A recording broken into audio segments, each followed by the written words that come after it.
You're listening to In My Humble Opinion with Maxilia Robinson and Charles Lewis. Only on 101.3 Jams.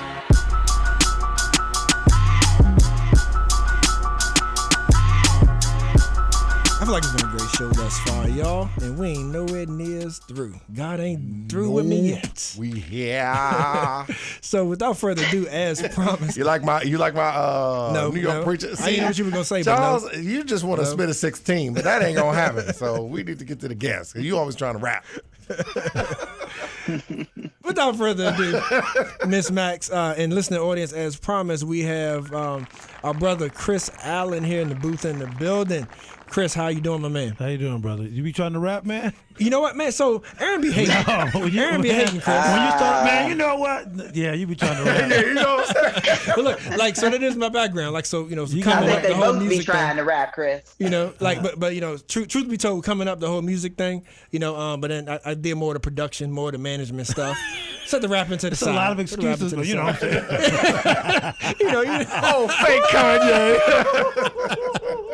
oh That's man. when you got whack bars. Oh, you know what I'm saying? You know, a little production here and there. They throw me on the hook a little bit, a little ad-libs. Hey, you know, can he argue with that? Man, Can he throw argue some with bars that? out there. Listen, what You know, you got? What's one of your favorite bars? I said in my head. Uh-oh. though. In my head, man. Hey. It's been a minute. It's been a minute. I don't want to hear no dude named Charles rapping. They used to call me C-Dog. Oh, geez.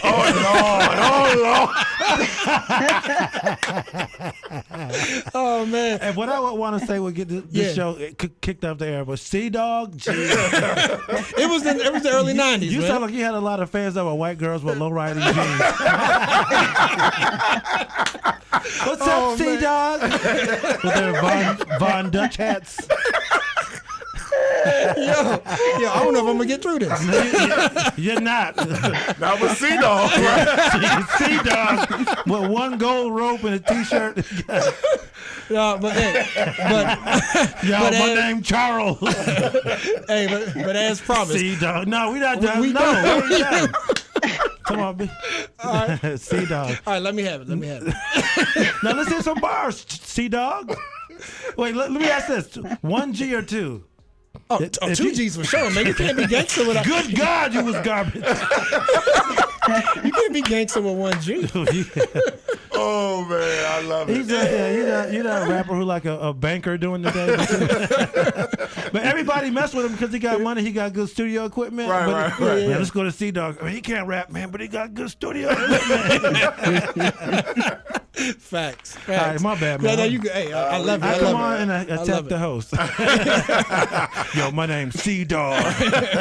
I chop logs. What the?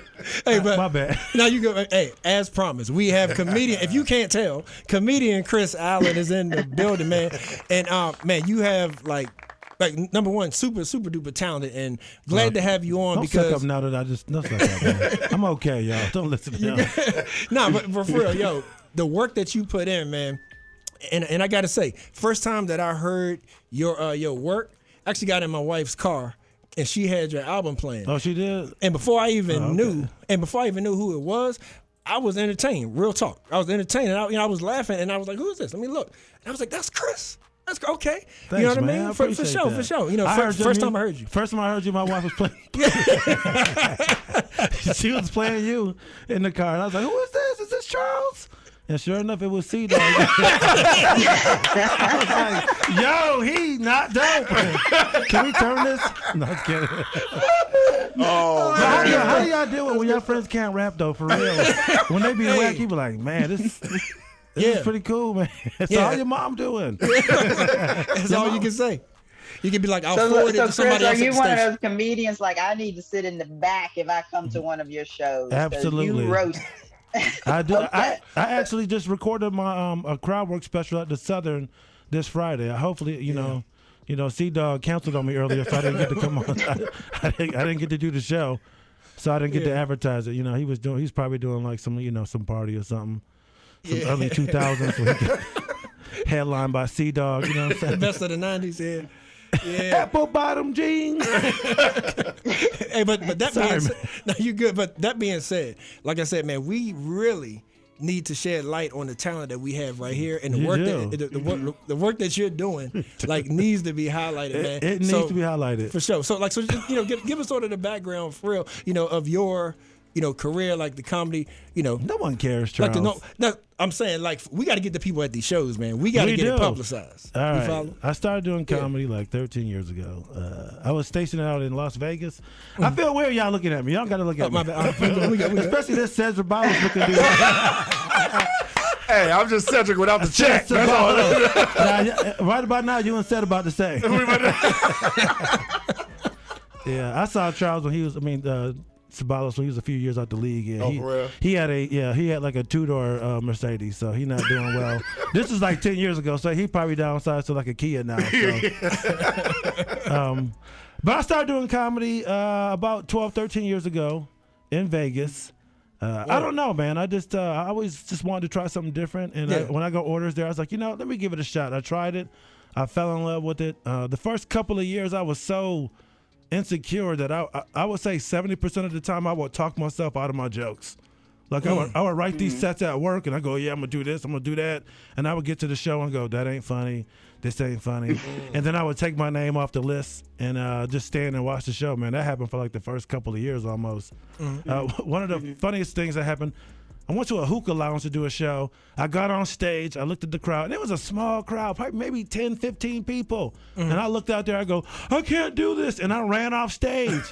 And everybody started calling me C Rabbit from 8 Mile. Yeah. Y'all didn't see that? Y'all too old for that movie? No.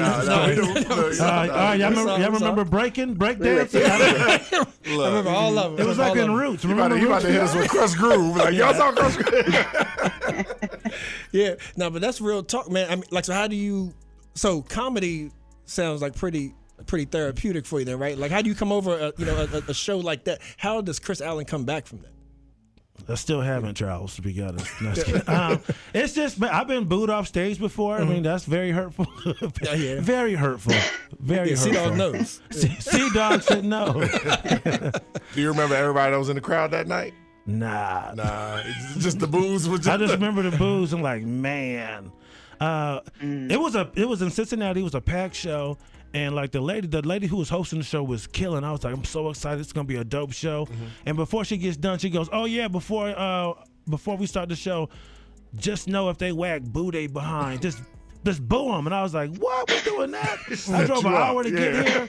This white dude goes up before me. They boo him. And I was probably on stage for maybe 45 seconds before. But boos, like you get one or two, and then it just builds, and all of a sudden you just get overwashed with booze. And I got off stage, man, and I went up there with my man Nate Washington, and I will be honest, deep down inside in my heart, I was a hater. I was like, I hope they boo him so we can get up out of here. Of course, he destroys he kills it, wants to stay.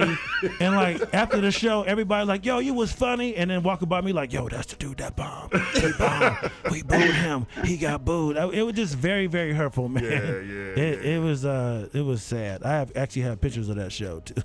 Which I've always been curious about the creative process of a comedian. Like, do you find everything in life funny and then just pick a joke? Everything. That's why a lot of comics get in trouble, because we can find something funny in every single thing. And here's the thing, not only in other people's lives but our own lives. Like I've suffered some horrific tragedies in my life that I've made jokes about that I obviously had to clear with my wife, but that's what comics do, man. We just make fun of everything. Like my one buddy Ari Shaffir, he got in a lot of trouble when Kobe Bryant died. He made some bad jokes about that. And I was on the show. I go, why do you do that? He goes, I can't help it, man. He's just like, I feel like I'm just compelled to make jokes about stuff, and it just makes people mad sometimes. So it's just but that's the question though. Is there humor in everything? Is there nothing off limits if your joke is good enough? Right. Here's the thing. I feel like everything is funny. I feel like for comics, nothing should really be off limits, but I understand we live in a society with history and all that kind of stuff. Because y'all can't tell me that slaves didn't laugh. They did. Good point. Yeah, And they we did. are the Keep funniest them people on the funniest people on the planet. Right. Don't tell me that slaves it was horrific, but tell me we didn't laugh every day. We make comedy out of everything as black people. Right. We do. And the thing is, it's stuff that maybe we can laugh at as a community.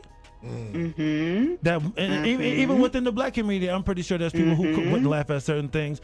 But I think everything is funny. I think everything is funny, man. It's just you got to find the right audience in the right context. You know what I'm saying? Absolutely. Yeah, and that's where I am. I agree with you 110%. Like, how can we not go through as black people the experiences that we have in this country Right. and not have somewhat of a twisted sense of humor, depending on who you're talking to, you know? Yeah, and it's like that with the military too. I mean, even though I personally haven't been in a firefight, but I've been in, I don't even want to say, but I've been responsible for the deaths of many people at my hand. I'll say that. And but I've had friends who have been in actual combat, and they laugh afterwards. It's just like something about the adrenaline dump. People, like my friends would say, they will laugh at how people's bodies are positioned and stuff. I mean, it's not right, but it's just how your body processes things. Your mental adjust, It's not right, but I mean, it's how humans deal with tragedy. Sometimes you just gotta laugh at stuff, man. Yeah. So do you see that as sort of like both sides of that? Like maybe the folks, that's how they were coping with it, because it was like, I'm here to do this, for my country, for the military. Yeah. So I'm just gonna act like it don't bother me. Yeah, and it does in the long run. It does bother you, but in the moment, that's probably how people deal with it. We laugh, we make inappropriate jokes about things just to kind of like lighten the mood. I mean, because you're talking about combat, man. Yeah. People actually lives on the line. So I mean, that's just. But I mean, we have stuff like she was saying, man. We have such a dark history in this country, and we make some of the best art. And I think our dark history plays part in that. Right. The best music, we're the best comics. No offense to the sound engineer. He got to sit here and listen to us say that we're the best. He good. Yeah, but we've listened. Yeah. Smart man.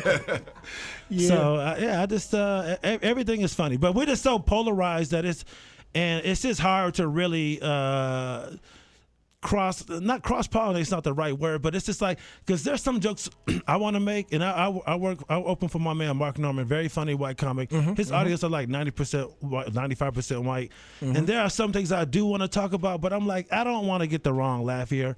And I'll be honest, man, like the last couple of years with all the George Floyd stuff, the Elijah stuff, and just all the Kenosha stuff, it gives me pause sometimes when I'm on stage. I'm like, do I really want to make this joke in front of these people? And the thing is, I'm pretty sure 90% of those people will understand, like, hey, this is just comedy, but just the last year and a half has made us so aware of that very small sect of people that just want to believe negative stereotypes about black people, that run towards certain black people. I don't want to say names like Candace Owens or the Hodge Twins or anything like that. I don't want to throw people out there, but but they run to them to get a certain opinion about. Absolutely. And it's not about being right or anything. It's just it's not about hearing their opinion. It's about they want to feel better about a situation, about a shooting, about something that happened racially. They don't really care about that person's opinion. They just want to be appeased. Right. You know what I'm saying? Yeah. So it's giving me pause a little bit about what certain things I want to do in front of certain crowds. Yeah. But I say all that when I'm up there and I'm feeling it, and I'm like, you know what? I'm going for it. And I'll do it. So Yeah, that's sort of the Chappelle complex, right? Yeah. Like, so does Chris Allen have a price? Would you have left that $50 million? I mean, right now with like $79 in the bank account. No, I'm not gonna. You know what? I can't judge people, man. Facts. I can't judge people why people walk away from certain things, man. It's just. I see a lot of grifting in comedy, man. A lot of people playing to certain audience and stuff, and it's kind of scary. And I talk about this with other black comics. It would be very easy for me to go, you know what, let me take this hard right turn and start doing like kind of like right wing comedy. I could blow up in 6 months. You know what I'm saying? Right. I bet you right now, if I tweeted something like, hey man, we need to leave Kyle Rittenhouse alone and stuff, man, you know how many followers and fans I would have? I like this guy. They would be telling me to run for president in 3 days. Right. Yeah, that's spot on, man. They and to that point too, like we had Hannibal Buress here in town. And I'm a fan of, and I'm a fan of his comedy as well. And the same kind of thing is, I look around the audience, and besides my wife and I, it was probably one other black person there. And I'm like, this is Hannibal Buress, Right. freaking Hannibal Buress, superstar in Charlottesville, and we still not supporting it. Like, so that's why that leads me into like here, and you staking your claim. Like, man, like I don't even know where to go with that, man. But it's like what do you think we're missing? And this is business in general, not just comedy. But for us to support when we have great talent, when we have like nationally known talent that can tour with the big dogs, but we ignore it right here. Man, What can we do? We're very selective about how we spend our money and what we listen to and what we watch. And that's very true about Hannibal. I opened for Hannibal that day when he came here. It was a very significant day for me because that was my last day on active duty, right before I retired. That was on a Friday, and I had my retirement ceremony that Monday. And it was very surreal because I was like, okay, I'm retiring. I'm no longer pursuing anything to do with the government, the military. I'm done. I'm pursuing comedy. And my last day in uniform, I got to open for my biggest comedic influence. To me, it was like fate. I was like, this is a good sign. This is a sign. My last day, I get to work with Hannibal. But this is what's interesting about Hannibal. And I love Hannibal. Hannibal came up in a time when comedy, they were looking for like, quote unquote, non-threatening, quirky black dudes. Right. And that's how Hannibal was able to get, one, he was super freaking funny and just really out there. I have a weird voice. Hannibal has a weird voice. That's what really drew me to Hannibal. And I don't know what it is, why he doesn't have a bigger black following. I think for a long time, people thought black comedy was just like supposed to be Def Jam only. Right. Where it's like it's loud, it's in your face, it's very like ball busty, roasty. And Hannibal is super laid back, just very weird. You know what? I know y'all know Carlos Miller from 85 South Show. Yeah. Right? Yeah. That dude, man, that show is changing everything, man. It's funny that I come on this show and talk about another comedian, but that's just how I am. But Carlos Miller, man, that dude, he's taking black comedy and urban comedy to another level. I don't know if y'all ever seen that dude live, but just the way he's so smooth on stage, man. He's so just laid back, and I think he's opening a lot of doors for a lot of comics because for a long time people thought black comics were just supposed to be loud and all this kind of stuff. And Carlos is a urban comic, a black comic, and not that at all, but he still appeals to like a very, very urban audience. And I think people like him will allow for comics who are more laid back a chance to like explore on stage. Because I will say black audience are like, you better be funny off the bat because you got about a minute. Yeah, we bring it. Yeah, you better bring it quickly. And that's why a lot of black comics, when we come on stage, we let people know like, I ain't no punk. And you can talk about your shirt. We're going to talk about your haircut. We're going to talk about, let them know like, hey, y'all going to listen to me. I'm not no punk, man. And that's not a bad thing. We just consume our comedy differently. Because people will ask me about that a lot. Right. Go ahead, I'm sorry, Other than sheer support of black comedians being supported by the black community, are there any particular challenges that you as an individual, as a comedian, or that you're aware of that you face in that industry? Black comedians face in that industry. Can you say that one more time? My headphones were breaking up. I'm very sorry. Yeah, sure. So I was just asking whether or not there are any particular challenges that you've experienced or are aware of that black comedians face. Absolutely. Yeah, things like especially when you're working for like chain clubs. Like I said, when I first started, they were really looking for that like non-threatening kind of black guy. And here's the thing: a lot of my white comics don't understand. When a black comic gets on stage and maybe does something to upset the audience, they can always use that as an excuse to not book more black comics. Because I've seen it happen. They go, well, the last guy came in and he said some stuff and people got worried, so we're kind of taking a break. But there's nothing that a white comic, male or female, that they could ever do on stage for them for a comedy club to go, we're not going to book any white comics for a while. You know what I'm saying? And that's what I tell a lot of black. And the thing is, it is changing. But that's the kind of stuff that I grew up with in the comedy world. Like my man Vince Morris was like, never give them any excuse to not book you. He was like, make it apparent that they're not booking you because you're black. He would go, make sure you dress nice, because people, why do black comics dress the way they do? Steve Harvey and them, that they did that so they could not use their clothes as an excuse. Wow. I'm wearing a suit. Wow. Oh, your pants are too baggy. Your hair, wear a nice suit. Wow. There's nothing you can say about that. That's why a lot of black comics were clean. Oh, well, you kind of said something. You were cursing. Clean. If you're dressed nice and you're clean, look at Sinbad. They have to say, we're not booking you because you're black. Facts. You know. So hey, a friend of mine is actually manages Afion Crockett, and I'm not sure if you saw the incident that he had the other day with the Karen getting on stage. I wanted to get your perspective on, man, how would you have handled that? And then I got another question, follow-up question for you. One, that is very par for the course. I would say 90. I'm not lying. 90% of hecklers at comedy clubs are middle-aged white women. I'm not lying. It's just, you can tell they're My question is, like, why are you even there? You got a problem. Every comic's nightmare is walking in and seeing a bridal shower. If you come into a showroom and you see 9 white women with penis hats on, it's going to be a long night. A long night. No pun intended. Oh man. You got to follow up. Yeah. Oh, so man, we had this debate the other day. So, Prime Chappelle or Prime Eddie? Man,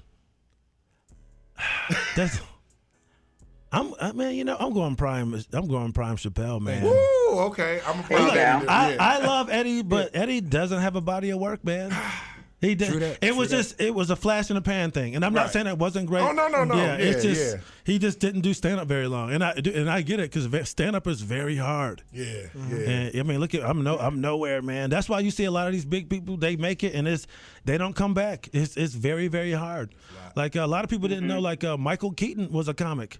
Oh, really? Yeah. That actually makes sense now that I think about it. He was a comic. And then dark humor. Yeah. And he got all the movies. He was like, I'm done. Right. And I watched the Showtime documentary about the Comedy Store, and like all these guys, like all the comics that like we respect now, they were like, Michael Keaton was a monster. They were like, he was great. And he started getting all the movie roles. That's a wrap. And it was really a stepping stone. But now with podcasts and all this kind of stuff, it's just like you don't really have to abandon it, but you can. And a lot of people like kind of crap on Kevin Hart, like, oh, his specials aren't that great anymore. That guy, Kevin Hart, is working his behind off, man. Yeah, for sure. And if you want to build like real stand-up, it takes a long time. Right. And there's this thing too, in this hustle culture where like even the biggest comics in the country are trying to put out albums every year, and the only person that was really doing that on a consistent, successful basis was Louis C.K. And everybody started following him. Now everybody's got a special coming out every year, every 18 months. I mean, people are trying to push out a lot of material, and to be honest, a lot of it's not great, man. It's just So it's another comedy boom, but in a different way. You know, especially with this podcast and stuff. Yeah. Have you figured out how you're trying to change the game of comedy, or what you want to contribute to it? Especially locally. Man, you know what? I was driving down here. I was like, the fact that I can't decide what I want to do is going to be my downfall. Like, I need to figure out what I want, because there's so much I want to do. I just need to pick something and just go with it and do it to the best of my ability and develop it. But I have so many ideas in my head. I'm like, even comedically, like, what do I want to do? Do I want to be like a sit-down guy and talk about my growth experience as a human being and my depression, anxiety, becoming a man, my relationship, the stuff between me and my son? Do I want to be more politically active? You know, do I really want to start talking about social stuff? Or do I kind of want to abandon comedy, not as a whole, but like get on some Dick Gregory type stuff and really kind of be more like a political commentary. It's like, do I want, because you see a lot of comics doing that too, where like they're trying to flirt on this edge of like, I'm a comic, but it's like you have a lot of political guests coming on saying a lot of weird stuff about black people, trans people, and then, you know what I mean? Just a lot of weird political stuff. But it's like, oh, it's all in comedy. It's just like, really, your last few guests have all been hard right guys, or have been all about just whatever. It's just like we're really towing the line between politics and comedy. You know what I mean? And I feel like that's where the grifting comes in. And I'll say that I don't want to be one of those guys. I don't want to be a grifter. Like if I'm going to do comedy, I want to do comedy, but I also I would like to talk about serious things. But so I don't want to be too serious, but I also don't want to be a clown. Right. So it's just like, how can I, you know what I mean? Because I've seen it, man. I've seen like some more well-known comics hang around celebrities, and it's just like, make me laugh the whole time. It's like, I don't want to be that guy where like, if I try to make a serious statement, everyone laughs at what I say, and I'm, just laughing and laughing. I'm like, I didn't even say anything funny. Like I felt like Dave in his prime, I felt like he had that. Like Dave Chappelle could go on a serious political show and make some great points, but also be funny, and then go on a late night show and be freaking hilarious. Right. That's what makes him the best. I like the duality, and I want to do that, but I feel like the way things are, it's kind of hard. Yeah. So to that point, let me ask you about black men in dresses, because that's a taboo topic where some people feel like that's the point where you sold out is when they make you dress like a woman. What's your take on that? Man, I've changed a lot on this kind of stuff, to be honest. Because I would say 10 years ago, I would have been Hotep with the fire. That's what they're trying to do, brother. The white man. Put my tinfoil kufi on. Yeah. Tinfoil. That's a great show name. Tinfoil kufi. Hey, bro. Hey, we can share the profit. Yeah, I would have had my tin. That's dope. Dang. You got copyright that. Yeah, I already tweeted it. Hey, check out my new show, everybody. Tinfoil Kufi. The first podcast today at 3:30. Instagram Live. You know what? It's a personal choice. No, okay, I'll say this. I got to separate the two. When it comes to like gender identity, all that kind of stuff, in a dress, do what you want to do, brother. I don't care. Wear a dress. I don't care. Do your thing. And Hollywood, that's a tough. It's all up to you, man. I think you really need to read the room and find out like what are these people really trying to do to me. But I will say, I think the entertainment business, like any other business, they do want to push to see how far they can push you. Because when you have so much money on the line, I think this is how this Me Too stuff got out of hand, man. It's just they know people want to be rich, people want to be famous. They know people put a lot of hard work, and the windows of opportunity in almost any business, but entertainment is so small that people overlook things. They go, you know what? I'll do it, man. I'll do it. You know, I'll put that on. I'll do this. Even when I'll go up to that room. It's just like we just start to compromise it, and I'm not judging anybody. I'm not judging. Because it's just like, man, do I go to this hotel room? Do I put this dress on? It's just like, this is $200,000. This is $100,000. I'll get to work with so and so. I'll do it. You know what I mean? Yeah, I feel you. But it's true, man. You know, like the bigger people I work with, the more access you get to stuff like drugs. Like, hey, man, you want some ketamine? You want this? You want that? I mean, like the fentanyl overdose of the three comics. Yeah, right? man. Yeah. You know, and I had a buddy tell me too. Like the higher you go up, the women get prettier. You know what I mean? The money gets bigger. The opportunities. It's that's why I do not judge people, man. Because until you're faced with that dangling carrot, it's just like it's easy to say what you wouldn't do. And it's very easy, man. So So now the last question I have for you is on the heels of who I feel like is probably the most unsung comedian. 6-inch heels? What kind of heels are we talking here? Stilettos. But Patrice O'Neal. Patrice O'Neal is one of the greats, but he always had this thing to where like he was all about the integrity of it, and a lot of his friends saw that as him limiting himself. Like, but how do you feel, like when it comes to you doing things locally versus your content, how do you feel about the integrity, versus limiting yourself? See, that's the thing. That's a great question, because I think the dress thing plays into it as well, because that is an integrity thing. I think Patrice O'Neal's issue was he didn't want to like bow down to like people who we thought was just physically and mentally weaker than him in the game, like this He'll even say inferior to him because he knew it was such a mental game. Like, why is this little white dude getting to tell me what to do? Like, he just wouldn't thank people on the set for having him. Stuff like that made him feel. So from that aspect, I would say, dude, you gotta. Because to me, that's not compromising your morals or your integrity. It's just like. But for him, that was like, I feel like I'm speaking like I know the dude, but I've listened to so much. But I understand that struggle though, being in the military, where you're like, I can't bow down to this guy because I know there's something behind it. It's just like the rank thing didn't bother him, but it's just like there's something personal about this captain that I don't want to salute because I know, you know what I mean? It's just it's hard to explain. Right. I'm pretty sure we all been there like this dude wants me to. Yeah. You know what it is. It's like the only reason why it's like that with some police is like the only reason why I'm calling you sir is because you have that blue uniform on, man, and you know that, and you know you're only talking to me like this because of the uniform you're wearing. Any other time, there's no way you would talk to a man like me like this. You'd be out of pocket. And it does take life experience and friends to go, hey, man, these are good opportunities. You need to swallow your pride and say thank you. Thank you for having me. And that was something very, very hard for me, too, in the military. Just saying thank you, sir, to people was very demeaning to me for some reason. I felt like I was like bowing down to people, but once I got over my ego, it became a very easy thing to do. And before he died, he got a lot better at that. And a guy like that, it would have been very interesting to hear him throughout the Trump era, all the Me Too stuff, all these shootings. I think he would surprise people and be on the other side of some of this stuff. But I think Patrice O'Neal, he was such a respectable guy that I think he would have been a voice that black people would have gone, you know what?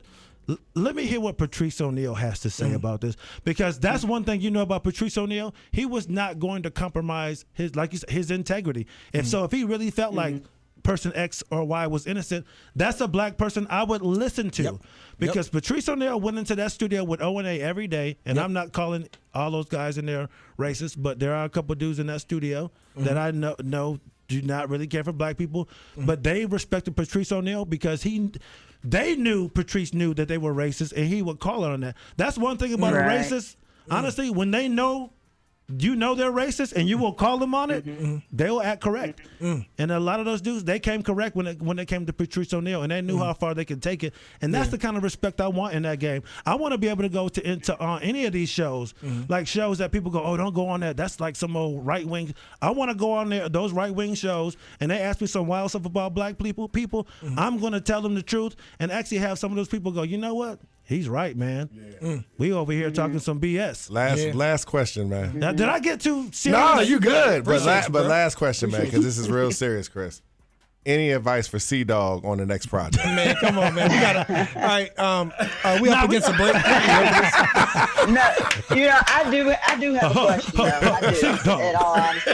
Like, because I feel like the answer to this is gonna be kind of funny. Like, how do you test out your jokes? Do you like write them and ask the missus like, listen to this, listen to this, listen to this. Is this funny? Like, how do you know whether or not you're gonna take something on stage?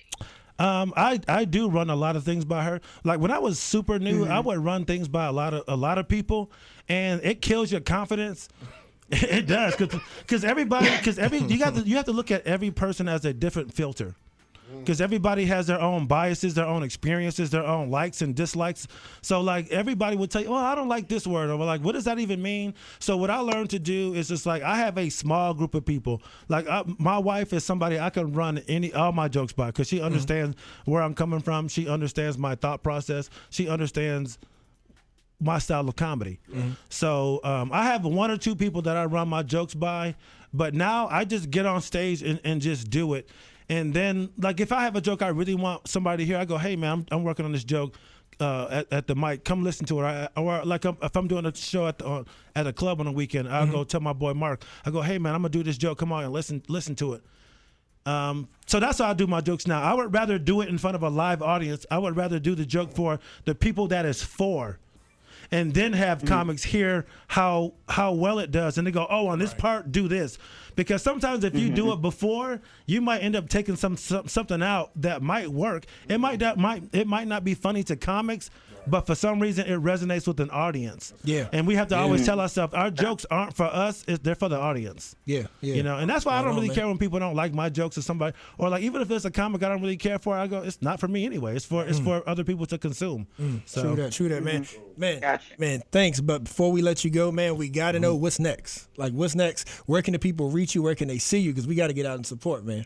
Well, I run a mic every Monday at the Southern called the Almost Every Monday Comedy Show. It's at 8 o'clock. The sign-ups are at 7. Okay. So if you think you're funny, you want to give it a shot, come on out. Come on out. It's free. The only thing, you got to bring your Vax card. That's what they have down there. Bring your Vax card. Next year, I'm looking to bring like a monthly comedy showcase here. Okay. Y'all know who Cypher Sounds is? Yes. So I feel like I'm name dropping, but I need to do what I got to do. I need to stop being afraid to promote myself. So I'm working with Cypher Sounds right now. Me and him worked together a couple of weeks ago in D.C. I showed him the room down there. He wants to come down and maybe bring some New York guys down every month or every other month. So to have someone like Cypher come down and bring some up and coming talent from New York, I think that would be really, really dope because we have some dope spaces here. Yes.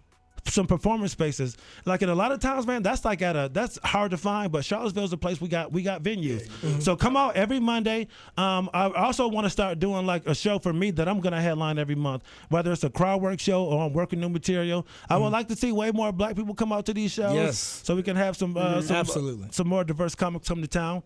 But you guys can follow me on social media at Chris Allen Comedy. That's ALAN, all social media. Check out my album Off Script on all things streaming, iTunes, all that kind of stuff. It's good. Is this on camera? Because my lips ashy. You're good, bro. C-Dog got some cocoa butter for you. Hey, Aaron, keep the shea butter.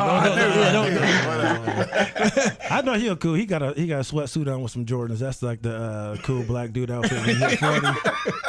That's the I don't like new hip hop outfit. Right? Old hater, I'm an old hater. He got Griselda playing. He right about that.